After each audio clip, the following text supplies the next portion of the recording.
Daniel, what's your question? So I have a question for the honourable gentleman in front of me in regards to sole traders and small businesses and of course, micro businesses as well. During the pandemic, I think it's fair to say that a lot of the small businesses like myself, we were left out in the cold. JobKeeper was not accessible to us as we were not employees of our businesses.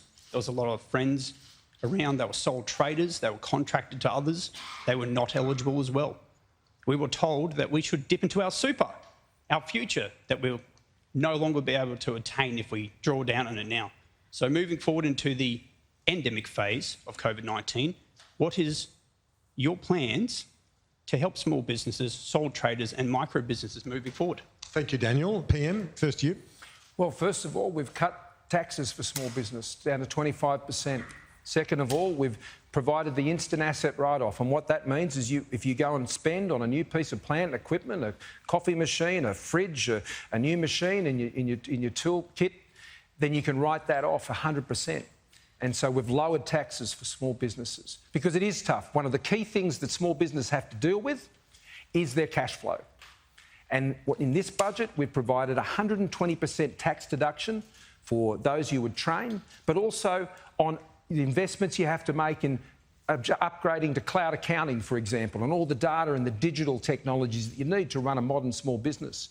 You know, over the course of the pandemic, I think everybody learnt that we're in a digital economy now and we need to move on to that. And so many businesses during the pandemic adjusted amazingly well. They were doing one thing before, but they worked out how to access customers another way. And we need businesses to be able to be agile. And one of the things we've been trying to do, we tried to do it in the middle of the pandemic, but we weren't able to get support from the Labor Party, was to make the industrialisation system simpler, just more practical. There was no ideology in it. It was just to make sure that we're able to have more practical rules that people would be able to follow, supporting particularly small businesses to understand the rules that they are so they wouldn't get caught paying people less or paying more people more than they had to ensure that they could manage their cash flow. But if you move your business to a digital model, one of the most important things you do is you get paid on time. And cash flow, we've reduced the amount of payment times, particularly for small businesses, and we've challenged and got the corporates to do the same thing to reduce their payment times for small businesses. Because for small businesses, it's all about cash flow, keeping more of what they earn so you can invest it back into your business. Yeah, can I ask Michael what business you're in? What? Daniel. Daniel, sorry. Daniel. I own a cafe. I am actually closely related to the aviation sector as well because my cafe is on a local commercial airfield. And my trade qualification is in general cookery, but I'm a bulk production chef. So if I was holding out my previous job, I wouldn't have a job because the aviation sector crashed and the food that I was producing is no longer in demand. I was lucky that I could transition into my own business and I was lucky that I had support of my wife, but many times we were hand to mouth. We haven't made super contributions at all. Yeah. Well, thanks, Daniel. You're just one of many who've done it so tough during this period. And I acknowledge how difficult it's been. Many people did get left behind in various sectors of the economy because they weren't eligible for the various payments which are there. Now, we supported the small business tax cut for companies below $50 million in terms of turnover to 25%. We supported the changes on the asset write-off because they were there in place when the government was elected and they withdrew them and then put them back. We don't think they should have been withdrawn in the first place.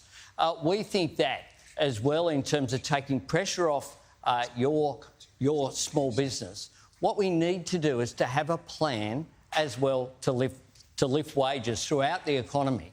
One of the things that's happening is that if people haven't got enough money to spend, if they're struggling to get by, they can't afford to go to the local cafe. They cut back. And that's one of the things that we're seeing that's holding back our economy. Now, Scott spoke about the industrial relations changes that were rejected in the Parliament that he said he will resurrect. Now, that would remove the better off overall test. That's was the problem for that legislation, which is why it was rejected. Because if you're getting rid of the better off overall test, it means you don't want people to be better off overall. It's pretty common sense, really. But Is that what's happening? No, that's not what's happening, and I was very Well, clear you about said this you'd today. introduce the legislation. No, Anthony, what we said was we would go forward with the measures that weren't the emergency pandemic measures. And so that only related to the pandemic. Now, thank goodness, we're in a situation now where the vaccine rules are changing, the other close contact rules are going in New South Wales and in Victoria. That's fantastic.